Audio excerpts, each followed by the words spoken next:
नमस्ते दोस्तों। जब घर पर मेहमान आते हैं तो उनके साथ समय देना पड़ता है। वैसे ही मेरे घर पर गणपति भगवान आए थे मेहमान बन के।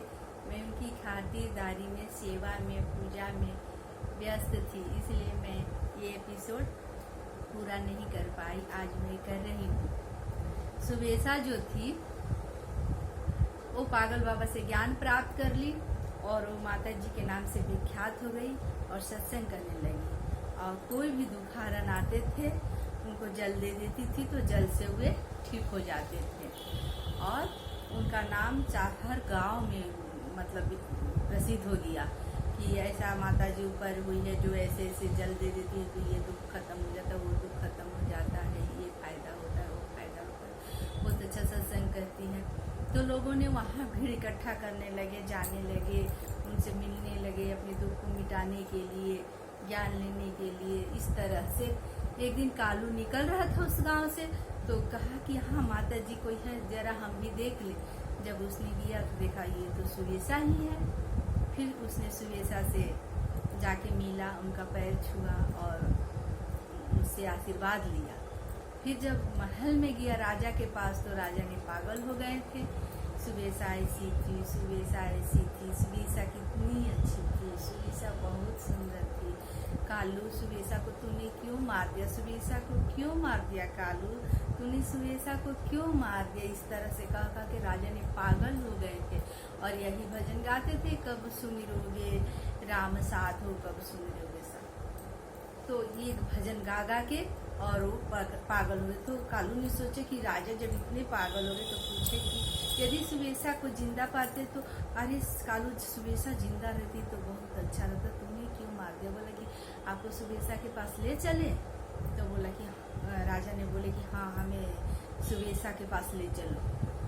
कालू ने राजा को सुबेसा के पास ले गया। राजा ने सुबेसा को देखा और देख के सुबेसा के चरणों में गिर के माफी मांगे और बोले कि माता जी मुझसे गलती हो गई, क्षमा कर दीजिए, मैं काम वासना के वेग में मैंने आपको नहीं पहचान पाया और मैं आपका शिष्य बन के रहना चाहती हूँ। मुझे ज्ञान दीजिए, मुझे शिष्य अपना बना दीजिए। मैं आपसे आकर्षित हूँ और मैं आपका शिष्य बन के आपका ज्ञान का अनुसरण करूँगा और जो भी मेरे मन में विकार है, गंदगी है, उसको खत्म कर दूंगा।